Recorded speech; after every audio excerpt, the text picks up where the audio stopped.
My humble pranams at the lotus feet of our beloved Bhagavan. Dear brothers and sisters, my loving sairams to you all. Let's begin. My talks with you will be very simple, and there's really only one focus, and it goes like this. Wake up, wake up, wake up. For how long will you sleep?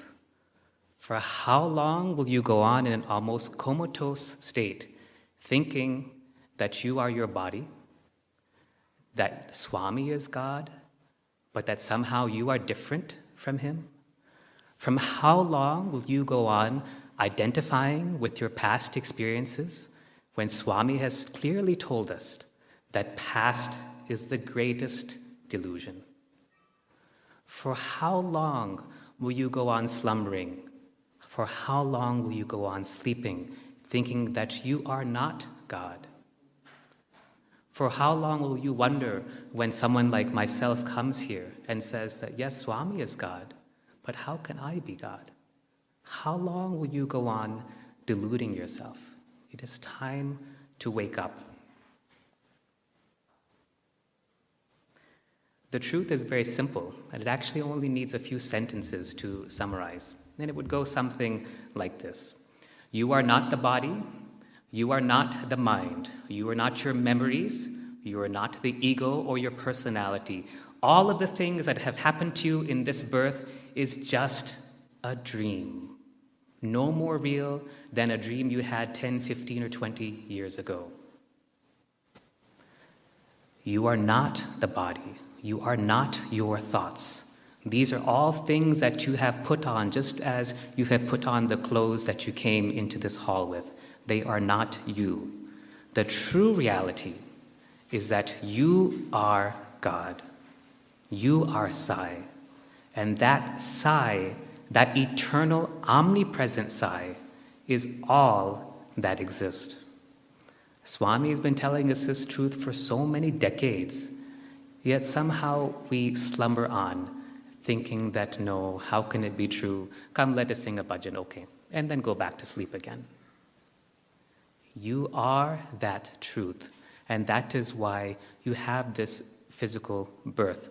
You have this dream birth in a dream creation, in a dream universe, dreaming all the time that you are somehow different from God. All that exists is the eternal, omnipresent Sai, and that is it. Now, earlier this afternoon, I had a conversation with one of the devotees, and he was saying, yes, I know all that, but how come it's so difficult to understand, to experience?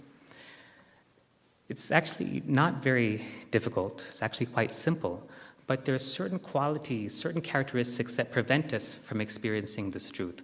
Swami says that this whole creation is like a mirror, what we see to see our own reflection in. Actually, what we perceive is simply our own reflection, as everything is reflection, reaction, resound. But there are certain qualities that happen that cover the mirror, that prevent us from seeing what we truly are. All of us, we look in the mirror every day after we take our bath, after we take our shower, and we look at ourselves as we are. But suppose that mirror were covered with dust. Suppose the mirror were shaking. Suppose the mirror were covered with a cloth. We would not be able to see ourselves at all. And this is what happens to all of us. This is why we're not able to realize the truth.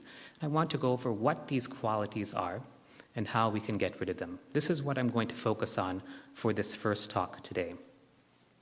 For tomorrow's talk, tomorrow morning's talk, we will be discussing how we can achieve self-realization through the path of wisdom.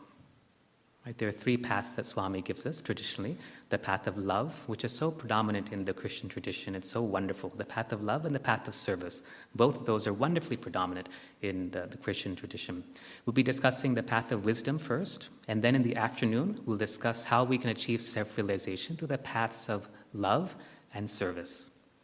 And then on Sunday, in the final talk, we'll be discussing how we can I'll tell you a story that will introduce the last talk. Once a devotee asked Swami, said, Swami, tell us what is the best type of devotee? And then Swami proceeded to tell this story. He said that once when God had come in the form of Krishna in the previous avatar, he was sitting by the side of the Yamuna river. And a devotee came to him at that time and said, "Oh Lord Krishna, please tell me, what is the best type of devotee?" So Krishna had the devotee go into the river and bring out a rock. And he asked the devotee to look at the rock. And he said, "Krishna, the rock is wet." So Krishna said, the first type of devotee is like this rock. As long as it is immersed in the river, it remains dry. Now he said, remains wet, it's wet on the outside. Then he asked the devotee to break the rock. And so the devotee took another stone and hit the rock a few times until it broke. And he asked him to look inside the rock. It was all dry. It was only the outer part that was wet. And so Krishna said the first type of devotee is like this rock. Outside they may have the covering of devotion, but inside they are as hard as a stone. Then Krishna asked him to let us see the second type of devotee. So Krishna himself went to the edge of the water, and he took the hem of his silk dhoti, his silken garb, and he dipped it into the water, and it became wet. And he said the second type of devotee is like this. As long as they are in the water, they are wet with the devotion of love. But then after a few minutes, as the breeze was blowing, Krishna's garb became dry. And he says, this is what happens to this type of devotee. After some time, they lose their sweetness. They lose their devotion. They become dry again. This is the majority of devotees. As long as you are here in this beautiful, inspiring environment, filled with so many other devotees, inspired by the activities that are going on, you are soaked with that sweetness of devotion. But as soon as you go home, Maya takes over and you become dry as a rock again. Right? This happens to many of us. Then Krishna said the third type of devotee is like this. And he asked that devotee who had come to him to bring some sugar candy. It just had happened that devotee had gone to a temple, and as prasadam had received some rock candy, and Krishna took that rock candy and put it into the river. And what would you expect would happen? The rock candy dissolved into the river. And he says, this is the best type of devotee. They lose themselves in the sweetness of the Lord. There was no more rock candy. It was just the river there.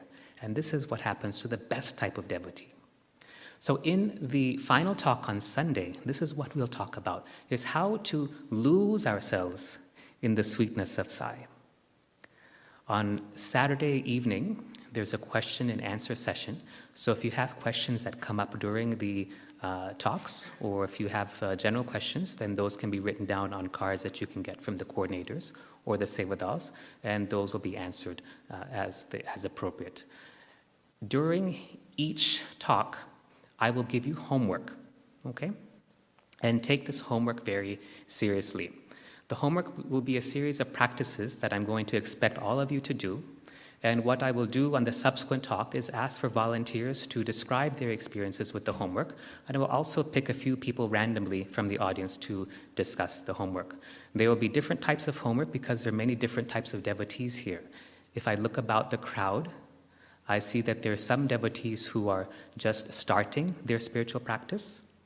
I won't say beginners, because in spirituality you never know. Someone who's just starting today may become like this tomorrow, and somebody who's been practicing for many decades may only stay there. So we don't know. So let's say people who are just starting their spiritual practice, there'll be other practices for people who've been going on for some time, and there'll be a few practices for those who've been practicing for quite some time and are able to grasp that particular type of homework that is being given to them. Please take the homework seriously and do it sincerely.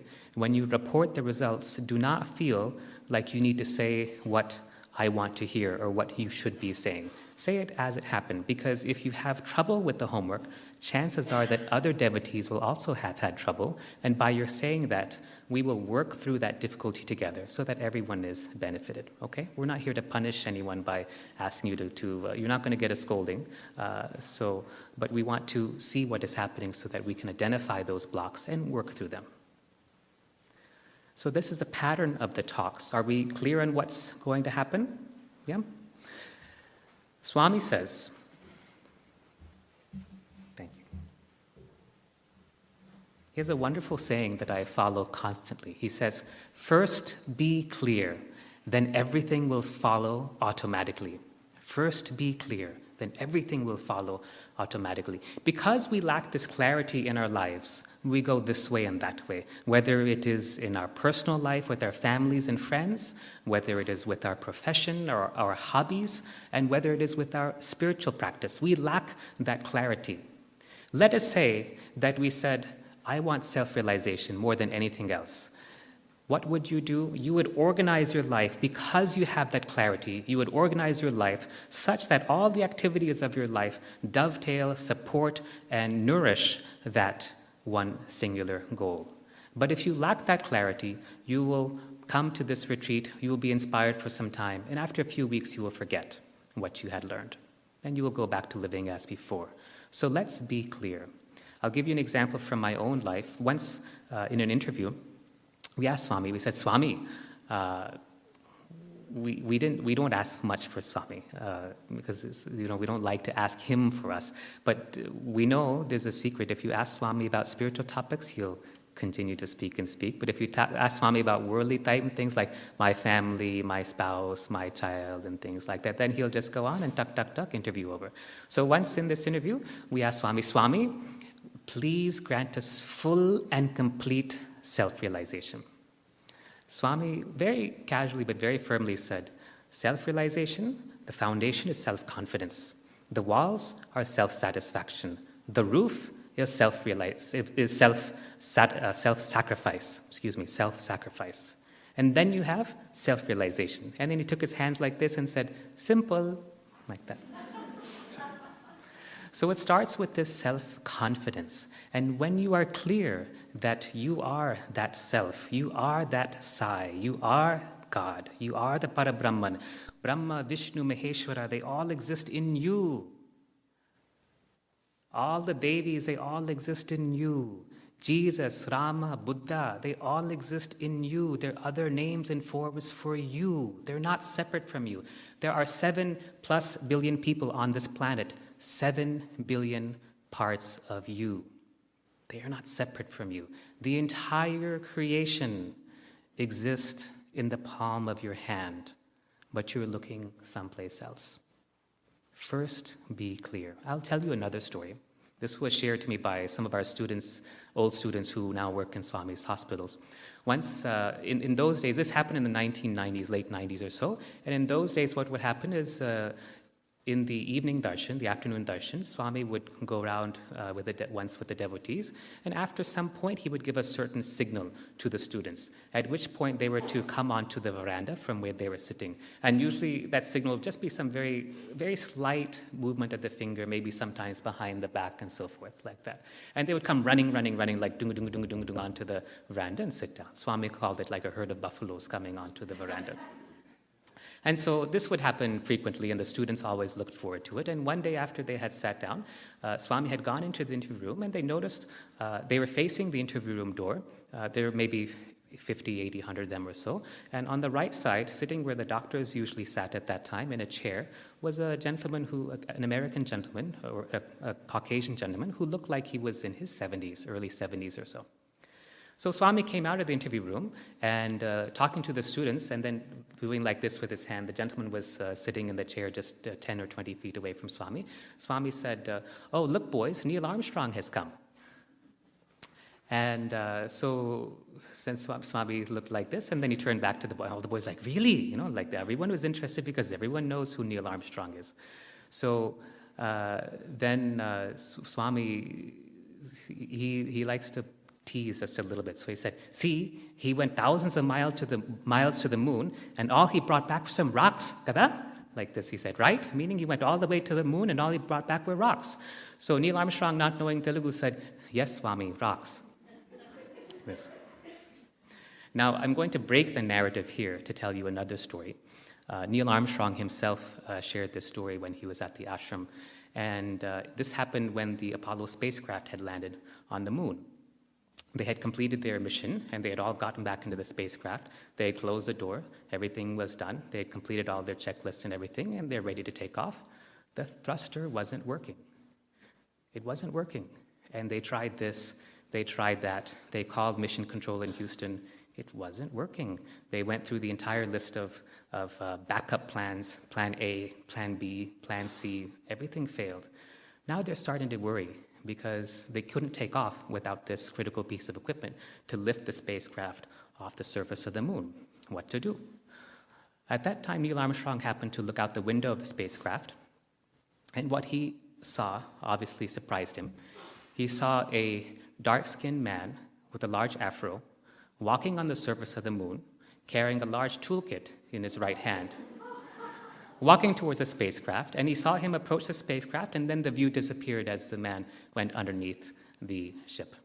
And about 2 minutes later, the thrusters came back on by themselves, and they were able to take off back to planet Earth. Now, why do I tell this story? Not to surprise you or to shock you, but to tell Swami's version of the story. Swami, what he told the boys later privately is, said, see, we will go hundreds of thousands of miles to go all the way to the moon, but we refuse to go even 1 inch inside ourselves.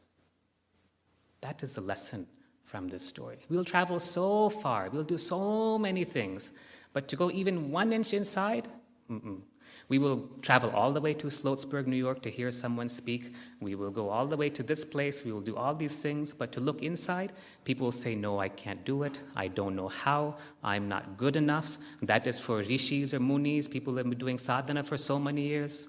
Wake up. How long will you sleep? Saying the same old excuse lifetime after lifetime after lifetime. Wake up. This is your opportunity.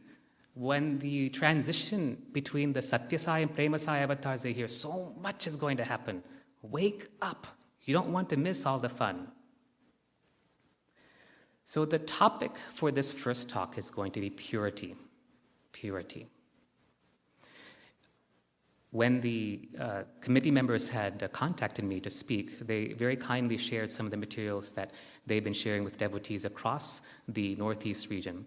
And from what I understand, there's been discourses from Swami on the topic of nama and niyama, that is the do's and don'ts of spiritual practice. These are the first two steps of the Raja Yoga, or the eightfold Ashtanga Yoga path to realization. What that means is that there are 8 limbs.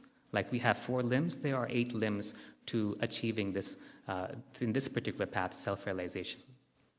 Nama and niyama basically means do good things and don't do bad things.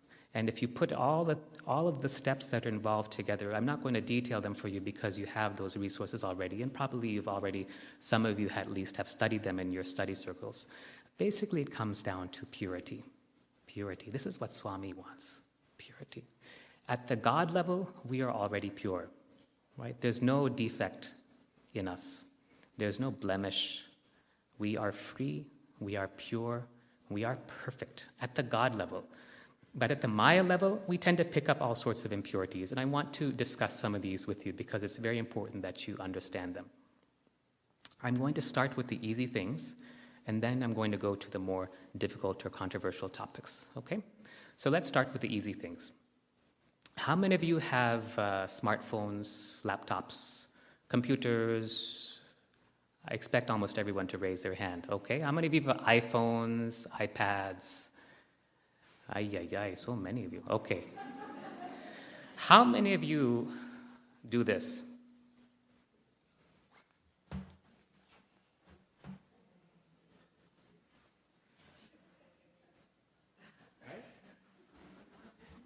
Now, not one time, 20 times per day, right? Yeah?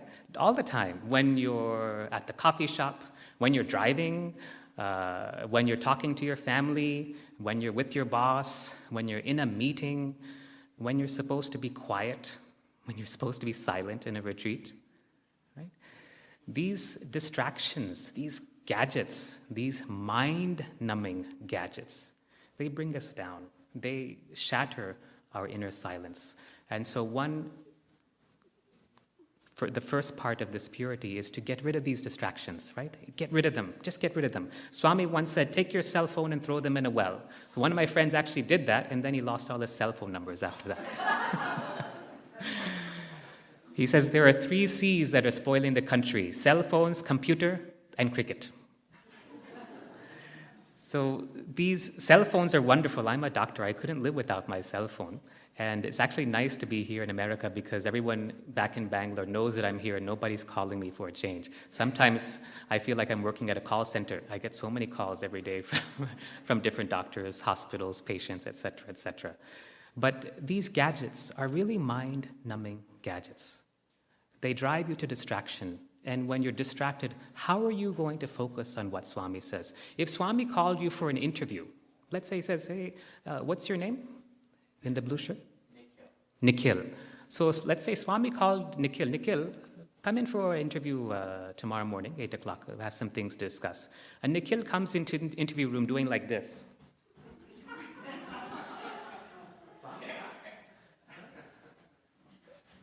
Nikhil would be vibhuti after about 2 minutes, right? These gadgets are driving us to distraction, and what happens is we get addicted to them. And we know this because how many of you had teenagers, teenage kids? What happens if you take your gadget away from your teenager? Right? Mutiny. Right? So adults are bad, but the reason kids are so bad is because the adults are setting such a bad example. When the parents don't have sense control, how will the children control their senses? Really, right? When the parents are not able to discipline themselves with the devices and technology that they use, how can you expect the children in the home to do the same? So it starts with the parents, and you have to practice this discipline. What I do in my personal life is I use my phone because I need it for hospital calls and so forth, and I limit the interaction with this device. It's not that it is bad, it is not that it is good. It is just a piece of technology. In the hospital I use, as Sathya has said, I use very high-end computers every day. So actually, by the time I come home, I'm sick of computers because I've been using computer for something or the other. And Swami's hospital is technologically very advanced. Everything is on the computer except for the patient. So we're all the time, blood testing, putting in orders, reading the scans, interacting with other doctors, et cetera, et cetera. It's all there. So by the time I come home, I'm like done. I don't want any more. But what I see is that other people just go on and on and on because they get addicted to their devices. So again, I'm starting very gentle. So this is the first thing for purity is get rid of your devices or at least limit them. The same thing goes for iPhones, for iPads, et cetera, et cetera, et cetera. Okay.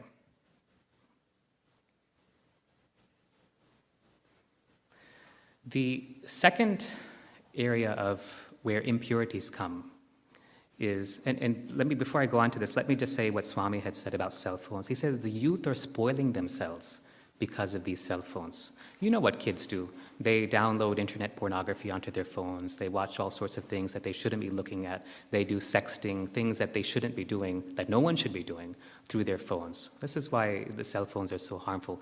But they distract us from what we're really here to do, which is to realize that we're God. There's only one life purpose. That purpose is to know that you are God. Swami's will is for you to know that you are Swami. Not the physical form of Swami, but you are the eternal, omnipresent Sai. And that is who you are. And all these things, just distractions. They're distractions.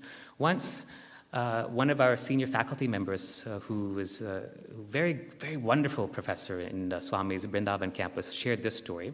And I'll just briefly summarize it. He was a college student in those days, and he had gone back to his home in Delhi. And it just so happened that a new neighbor had moved in, and there was a young man about his same age. And this young man, who was not associated with the Sai organization, with Swami's work in any way, just couldn't understand how this young gentleman, our Sai student at the time, could just drop everything and go to Swami. How do you know that Swami is real? What is Swami all about? He's asking so many questions, and our young gentleman tried to explain everything to his best ability, but somehow this young man just couldn't get it. It didn't sink in, did not register. So this young man went back to Puttaparthi, and Swami spoke to him, and he said about that boy, he said, too many attractions. Too many attractions. It's these attractions that distract us, they pull us off the path, and they degrade the divinity within ourselves. I'm going to go over some more of these because they're very important. I know that, usually in the Sai Center, we talk about pretty good topics, but we may shy away from some of the more controversial things. And I'm not one to shy away from controversy, so I'm going to address these directly. Let's go on to the next one. Internet pornography. Internet pornography. It is very addicting. It is very degrading. Its energy stays with the person for many months after the event.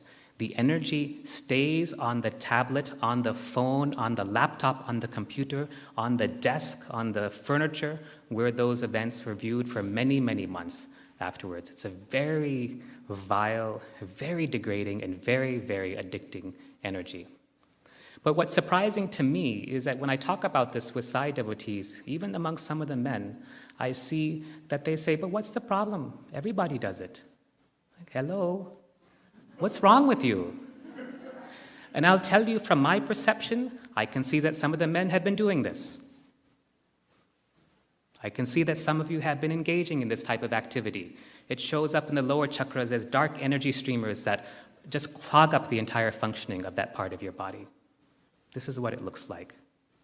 Why do you do this? You don't have any sense control? Swami says that the best measure of your devotion is the degree to which your senses are under control. This energy is so addicting and it's so degrading. Now, ladies, don't think that you're off the hook. Not that I'm saying that you are all doing bad things, but what happens is that energy affects you as well, right? Think about it. It's not that your husband or your son or your teenage friends who come into your home, they come and they go, etc. You also get affected by those things. What does Swami say? Avoid bad what? Yeah. So if your husband or your boyfriend or your child's friend or your teenage son or whoever it is, or daughter with the sexting and all these things, if they're doing the same thing, what do you think is happening to you? Are you immune to this? Not at all. You're all getting affected. So wake up. Wake up and see what is happening. You have to practice this discipline. You have to use common sense. Put controls on all of your electronic devices. Put parental controls on everything you come into contact with. And how many of you had talks with your teenage kids? I know a lot of you raised your hands when I asked how many of you had teenagers. How many of you had frank discussions with your children about this? How many times? All the time? Very good, very good. How about you? All the time. Good. That's wonderful. Most of the time, at least in India, maybe where parents are very shy about this, it's maybe once, twice, and that's it. But amongst so many parents, I saw maybe 5, 10 hands go up. Why? Why haven't you discussed this with your kids? It starts not at 12, not at 10, not at 8. It starts at 4 years, 6 years. This is what kids are doing these days. Wake up. This is reality. And all of us are getting affected by these things. These are the impurities that affect every one of us. Now, there are some other impurities that some of us engage in from time to time. And again, we need to discuss these as well. Swami says that there are 3 things his devotees will never do. He says they will never smoke or drink, they will never eat meat, and they will never gamble. Those are the 3 things. Let's go over each of these one by one. The first one, smoking and drinking alcohol. Smoking, the reason why people smoke is not because they don't have sense. That's different. The reason why people smoke is because they lack self-love. They lack self-love.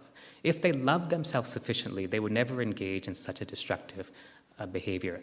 And if they lack this self-love, no amount of arguments, no amount of persuasion, coercion, no amount of nicotine patches or medications will help them. You've all seen this in your family, right? I'm sure all of us have family members that smoke. How many of you have been successful long-term? Until they learn to love themselves, they will not be able to give up this habit. And we'll discuss this topic of self-love in much more detail tomorrow. So smoking is the first one. And again, I can see from some of the people here that some of you are still doing this. Why? Love yourself. Love yourself. Love yourself. And the bad habits will automatically go away. Not in a selfish way. Don't love yourself in a selfish way, but love yourself for the divinity that is inside you. Alcohol. Alcohol is the one vice that will lead to all other vices. Right? It's the one vice that leads to all other vices. The other vices may stop there, but alcohol brings every other vice into play. And Swami is very clear on this. I have seen long-time devotees fall because of an alcohol binge. And once Swami was asked, Swami, there's so many devotees who've been with you for so many decades, but they don't seem to be moving. The devotee was trying to be very kind. They don't seem to be moving ahead. Basically, they're not doing anything. So Swami said, see, it's like this. In India, we have these kites and kite strings. The kite string is wound onto a spool, and you put the spool on your elbow, and you wind up the string like that. So what happens is when we're letting a kite out, we let the spool out. But when we need to bring the kite back in, we wind the spool as we're going along, so we can keep the string nice and neat. So Swami said, winding up the string onto the spool is like your sadhana. But what happens to many devotees, I'm just saying many devotees, what happens to many devotees is that in a moment of weakness, in a moment of a lack of discipline, they drop the spool and let it go. And what happens? All that string goes back out. And everything that they've accumulated is lost.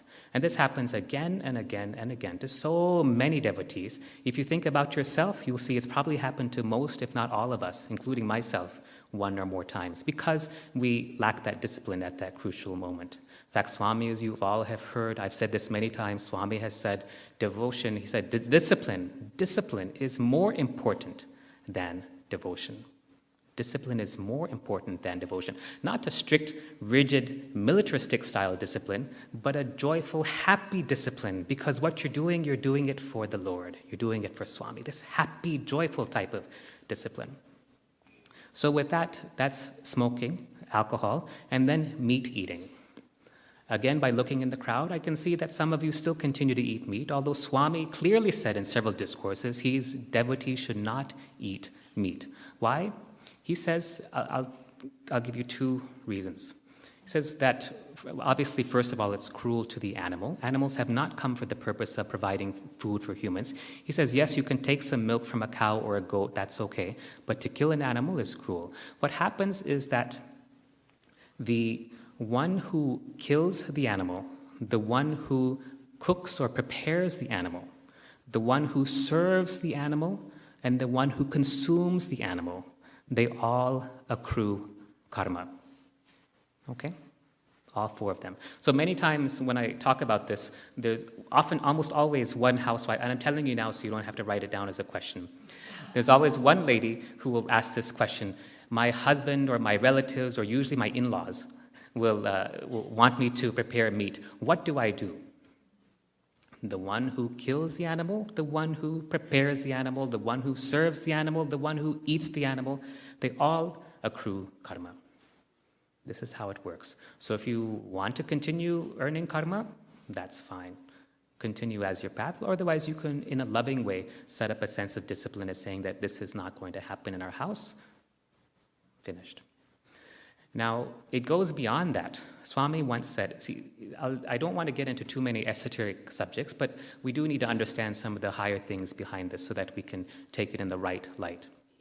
What happens is when an animal is consumed by another animal, the soul of that first animal takes birth in the lineage of the animal who killed it. So, for example, if you're a deer and you get killed by a tiger, in your next birth you get born as a deer.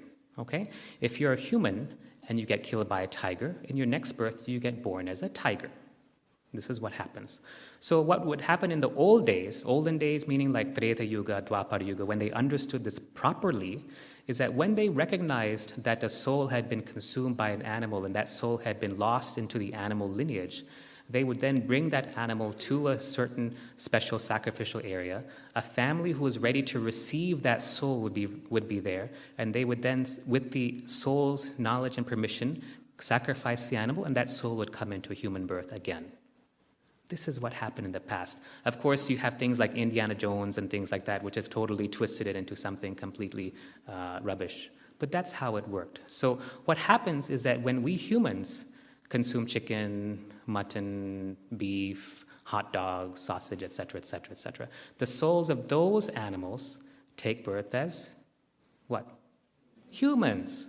But they've not gone through the soul evolution, the soul culturation that a soul normally goes through, and they get born with animalistic qualities. This is what Swami said. This is what Swami has said.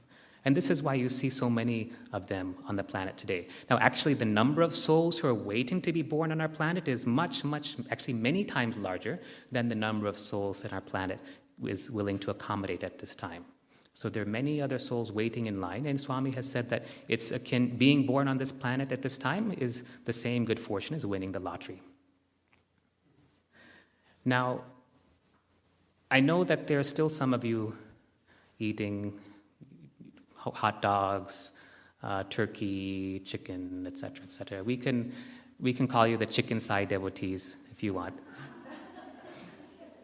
But you will have to work it out on your own. And you will have to work out how you can do this, especially for those of you who are residing in American bodies. It doesn't matter, Indian, American, Western, Eastern, it doesn't matter. You have to work it out. We did the same for our family. My wife her family initially was non-vegetarian. Her entire family converted into vegetarians when they became Sai devotees, and it's fine. Now everybody respects them. There's no problem with them. Even though the rest of their brothers and sisters, etc., are all non-vegetarian, it works out fine. And when they go to their home or somebody comes to their home, there's an understanding, there's a kindness, and it's done with love. It's not, nobody goes around saying, "Don't eat that chicken, Mom." Nobody does like that. It's done in love. It's done and that's the best way to resolve these type of situations. Okay, so that's smoking, alcohol, non-vegetarian food, and then gambling was the last one. Swami says that when you gamble, if you win, first of all, let me ask, how many of you have played the lottery in here? How many of you played the lottery? How many of you have won? One or two? How many of you have gone to the casino, let's say in Las Vegas or Atlantic City, and you played and you won something there? Few people, okay. So did anything good happen to you afterwards? Not really? I asked this question to one of our students when I was talking about this, and she said, "Yes, sir, my father won the lottery last week. He won $1,000. I said, "What happened to him afterwards?" He says 3 days later, he lost his job. So what Swami says is that when you gamble, you not only take on the winnings of whatever your share is, you also take on a portion of all the karma, of some of the karma of all the people who played but lost. This is what happens when you gamble. You take on a portion of the karma of all the people who also played but lost. This is why you should never gamble. Never make even a bet, not even a friendly sports bet, because you don't know what you're taking on. Okay? See, this is how we pick up impurities without realizing it. This is how we accrue all these karmas, all these vasanas, tendencies, all these vrittis, these impulses that come up, and they ruin our ability to receive the truth. I will tell you that if you are watching internet pornography or pornography in any form, you are not fit to receive the highest truths. It simply will not come to you. How? How is it possible? That purity has to be there. That purity has to be there. And Swami has said so many times, what matters is this purity. If that purity is not there, how will you understand the truths? How is it possible? It cannot happen. Purify yourselves. So we've talked about a couple of ways. There are many, many more things, many, many more ways. We pick up impurities through our speech. How we use our speech, for example. Speech is a divine gift, and how we use our speech can be used to uplift others, it can be used to inform, it can be used to entertain, but sometimes, as we all know, speech can be very harmful. Swami says that when we send a negative thought or a negative word or a negative impulse to someone else, it comes back to us multiplied 7 times over. Again, we're picking up unnecessary karmas, we're picking up unnecessary impurities that are making us less capable of understanding this truth. So when someone was asking me, why aren't we able to realize the truth? Why? Swami says the only difference between him and us is that he knows that he is God, but we do not. Why don't we know that? It's because of this. The technical reason Swami says is that this whole creation is like a mirror, what I had started discussing earlier. And these impurities are like the dust, the malas, that get onto the surface of the mirror. They're no longer able to see clearly. Then we have this tendency to doubt. this tendency to waver. Those are called vikshepa. And that is the like the shaking of the mirror, so it's no longer steady. If the mirror is moving, you won't be able to see your reflection properly, correct? So these doubts, I would suggest have firm faith. Swami is God, and so are you. Everything is God. Is there anything in creation that is not God? Is there anything in creation that is not perfect as it is? Is there anything that exists beyond God or besides God? I'm not able to see anything except God.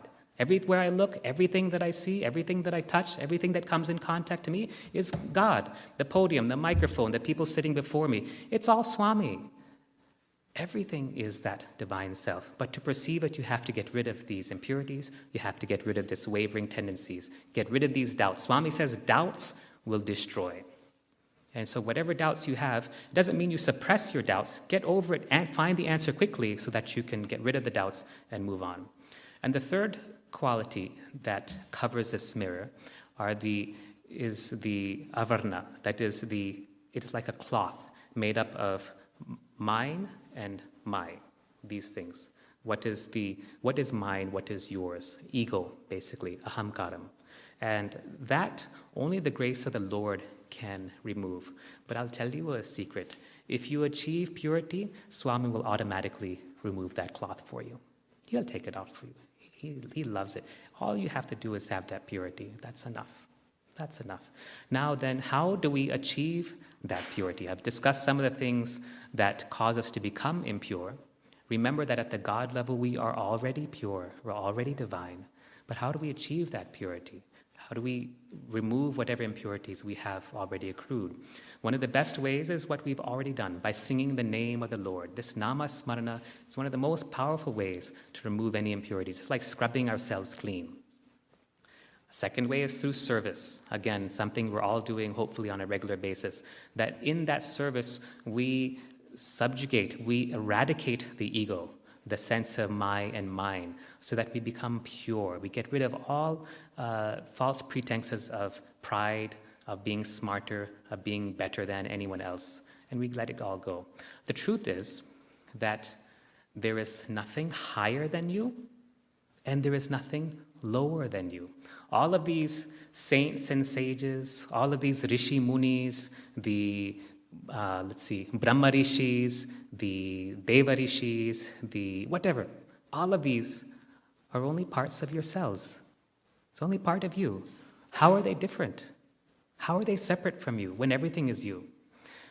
A few days ago, before I left Bangalore, we had a Swamiji visit the campus. This gentleman is a very wonderful soul, very wonderful being. And in India, we have this tendency, as soon as somebody sacred comes, we do like this and say, oh, Sai Ram, and all this, and fall at his feet and all these things. And then afterwards, I scolded the people. They're all smart, bright, intelligent people, and I asked him what he's teaching is true. What he's teaching is Swami's teachings only. But how is he different from you? Why are you putting him on a pedestal? Why don't you recognize the truth that you and he are the same and learn from that? This man had come, other than falling at his feet, did you ask him anything? Did you ask him, please teach me about the Brahma Vidya, the knowledge of the truth? Did you ask him about self-realization? They said, no, sir. I said, why not? Why did you waste that opportunity? Isn't that what matters? Don't put anyone on a pedestal, and don't put anyone below you. Everyone and everything is a part of you. And this is the first homework. This is the first homework. The first homework is to see every person that you come in contact with as part of you. Okay? The second homework is to see everything that you come in contact with as part of you. And the third homework is to remind everything that you come in contact with that this is also God. You can do it in a loving way, just because it's for you. It's not for anyone else. It's for you. Just tell the podium, the mirror, the hall, the other people in your heart, because this is a silent retreat, that you are also God. You are also God. You are divine. You are perfect love. You are perfect beauty. And we love you. I love you so much. Make this a habit, because this will help you to see divinity in everything. These are the three homeworks. Any questions? So what are the 3 homeworks? Can you tell me? What in the in the white?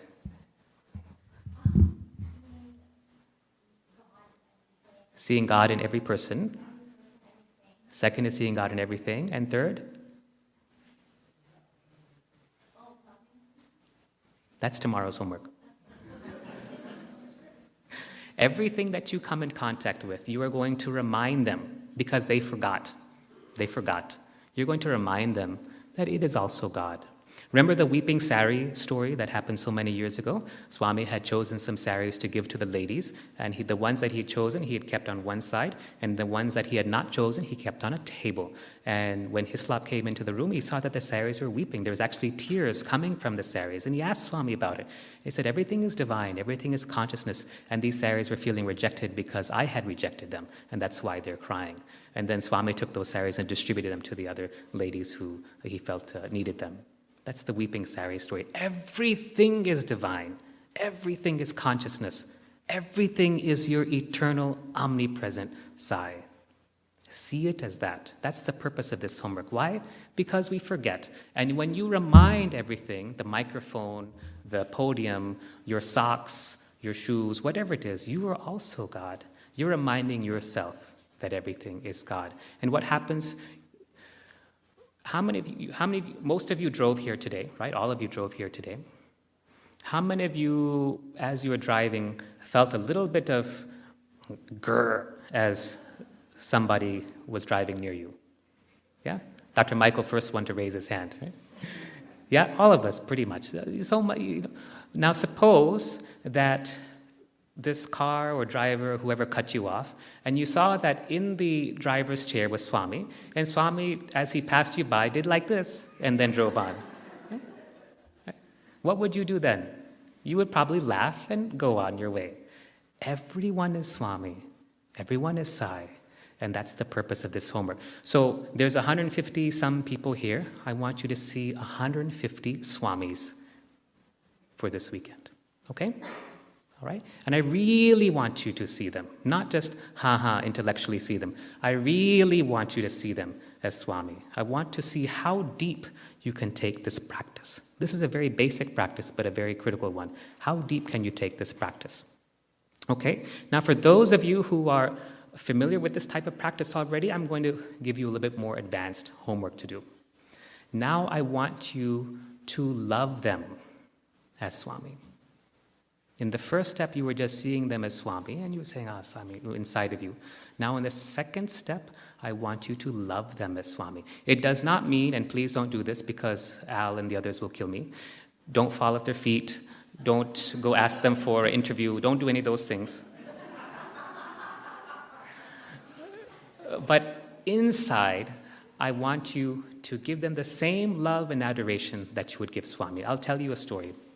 Once, this happened in the 1990s when Mother Teresa was still living, and Swami sent one of the doctors who was at that time working in the Superespeciality hospital in Puttaparthi to Kolkata, at that time called Calcutta, to meet Mother Teresa and to spend some time with her. That's all. Just go and spend some time with Mother Teresa. No other instructions were given.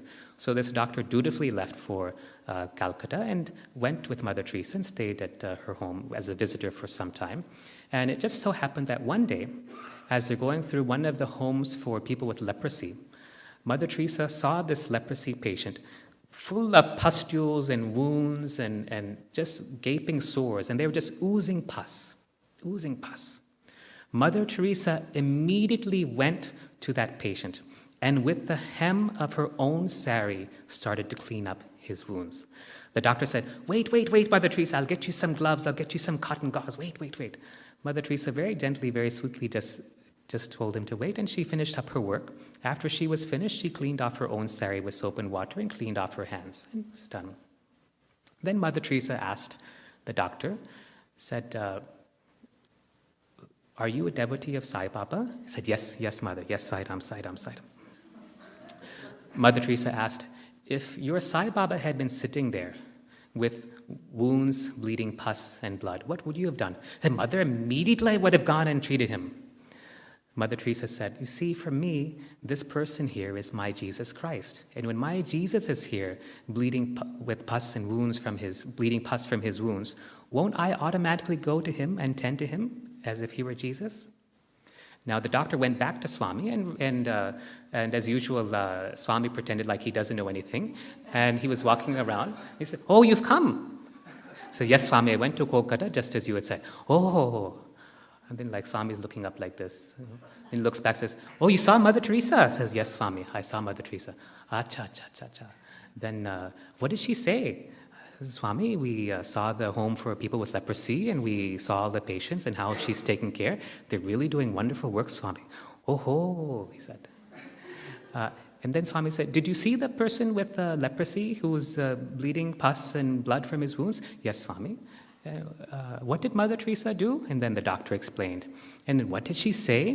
The doctor said, Swami, she said that I see each person as Jesus, and I'm treating this person as if he were Jesus Christ.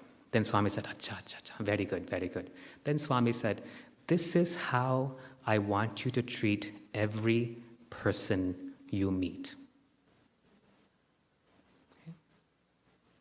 So this is the next level of the homework. In the first level, you're just going to see each person as God, as Swami, or if you want, as Jesus or Buddha, it doesn't matter, whatever is your preference. In the second level of the homework, you're actually going to love them as if they were Swami. Okay? Is that enough homework, or can I give you one more? One more level, okay? One more level of homework. In the third level of homework, we'll see how we can do this one. This one may be a little bit tough, but let's see how we can do it. In the third level of homework, you're going to lose yourself in that love. You're going to lose yourself in that love. You will lose yourself. You will become like that sugar candy in the water that dissolved in the sweetness of Krishna. You will lose yourself in that love. There's no longer a you. It's just I. Just seeing that person is enough. In my practice in Swami's hospital in Whitefield, I see, in Cleveland, when I was in Cleveland Clinic, we were seeing 13, 14 patients per day. I thought, such a busy day. Here in Swami's hospital, I see 40, 50 patients per day, and I still have so many other things to do on top of that. And despite seeing so many patients, we're still able to treat everyone with utmost kindness, utmost respect, and very importantly, the utmost quality. So my practice, this is my personal practice, is when each person comes in, I see them automatically as Swami. They're Swami to me. It's as if Swami has walked into my room, and I give them the same love. And the love that comes pouring from me to that patient is enough. It doesn't matter what medicines I give them. It doesn't matter when I schedule them for surgery. That love is enough to bring about the healing that's required. That is what matters. When I'm taking care of them, when I'm measuring their blood pressure cuff, when I'm measuring their blood pressure with the cuff, the sweetness and the kindness with which that cuff is put on their arm. It's not like I just hastily pull up their sleeve and then slap the blood pressure cuff on.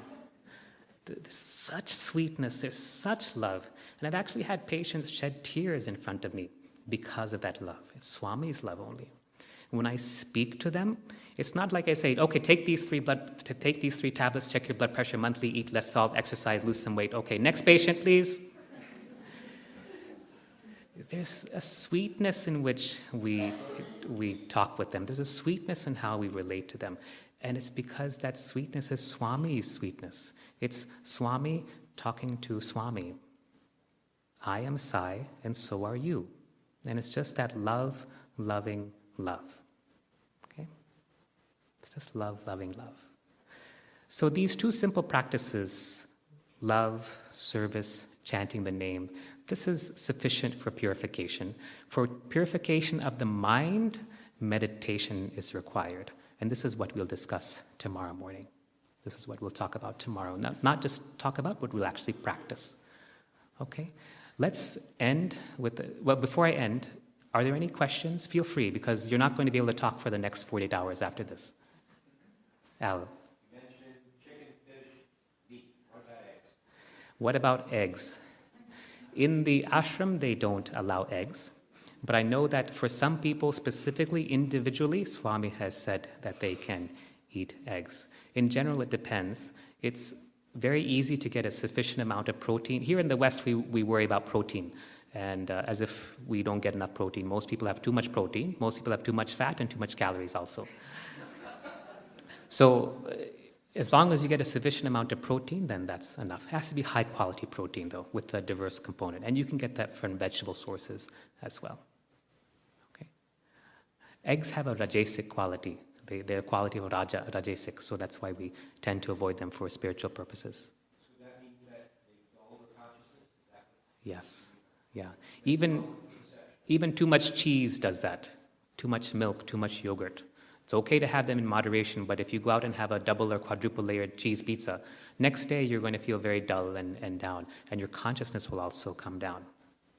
What about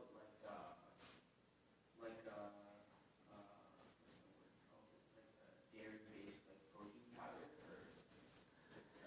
or milk? See, for me, food is very simple. Eat the food that has the highest life force. Eat the food that has the highest amount of prana.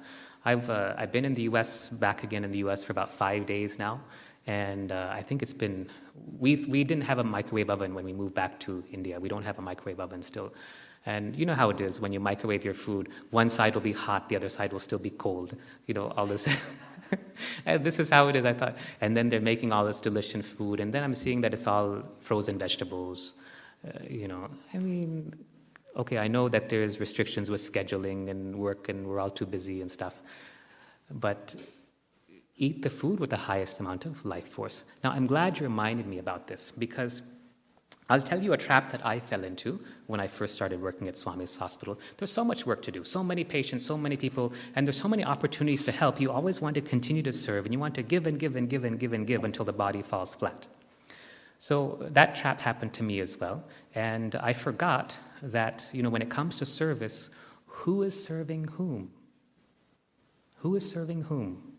The patients are Swami, the elderly people in the nursing home are Swami, the ones coming to sing for them are Swami, the ones moving the chairs in the morning are Swami, the ones who are cleaning the dining hall are Swami, the chairs that are being moved are also Swami, the dirt that is being swept up is also Swami, the ones who prepared the food are also Swami. Everything is Sai.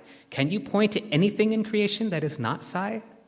I can't find anything, and I've looked and looked. Everything is Sai.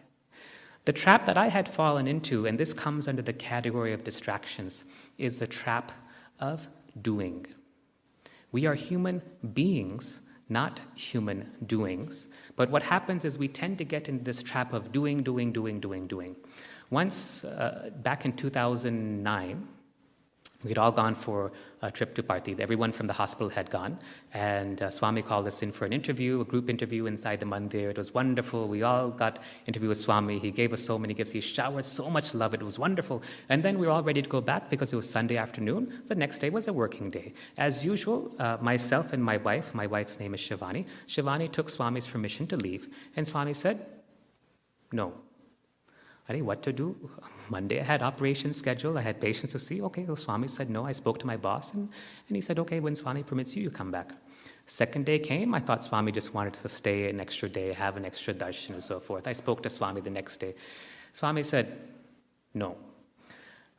2-3 days go by, I went again and asked Swami, we'd like to return back to Bangalore with your blessings and permission. He said, stay for a while. And this went on and I spoke to my boss, I spoke to the director, they said, oh, what could we do? Swami's saying, no, then you stay. This went on for 3 weeks. And during those times, in the morning, in the mornings when Swami would come, there was usually nobody on the veranda. It's just myself and maybe 1 or 2 other people, because all the faculty and other guests were in the university or in the hospital.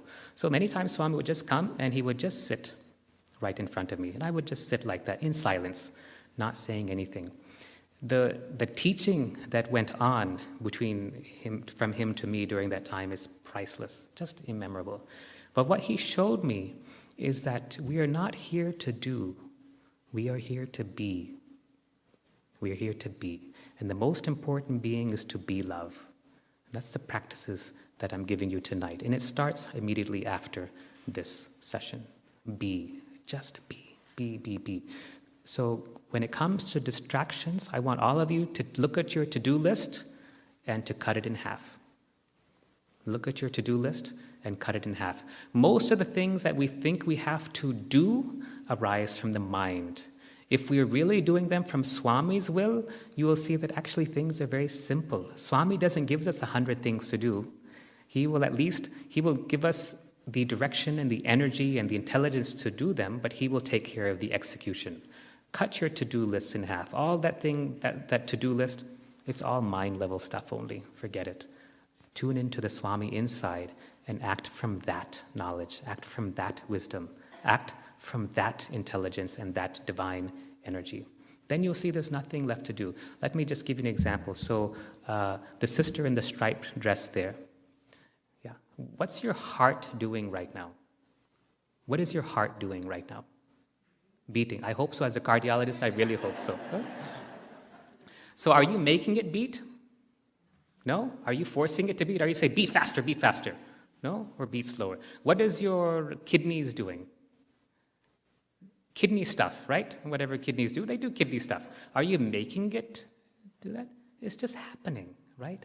And so when you're completely in tune with the Lord, when you're completely immersed in the Lord, when you've lost yourself and completely dissolved into Swami, everything just in your life happens automatically. There's no need to do anything. If you think you need to do, that means you're working from the mind and no longer working from Swami. Okay, is that clear? Everyone understand? If you think you need to do something, you're working from the mind. You're not working from Swami. We'll discuss this again tomorrow when we talk about Seva. Okay, so can we repeat the homework that we have to do? Can someone tell us the homeworks, please? Number 1, see everyone as Swami. Number 2, well, let's go in order. So see everyone as Swami. Number 2 is to see everything as Swami. Number 3, because we all forget, is to remind everything that it is Swami. And when we do that, we're reminding ourselves. That's the purpose of this exercise, to remind ourselves. When you tell the shower faucet that you are God, when you tell the water falling upon you, when you take your shower that you are God, you're just reminding yourself that everything is God. Everything is God. That's the purpose. And then when we go back to seeing everyone as Swami, how do we take it further? We love them as Swami. We love them as Swami. We love everyone and everything as if it were Swami. And then how do we go even further still? We lose ourselves in that love, in that sweetness of Swami's love. There's no longer an I, it's just Sai. So with that, let's close for this evening. Let's end with Om and 3 Shantis. Tomorrow morning we have meditation, and we'll continue on this topic. And then in the morning session, we'll cover self-realization through the path of wisdom. And in the afternoon, we'll cover self-realization through the path of devotion and service. Okay, let's end with Om and 3 Shantis, please. Shanti, Shanti, Shanti.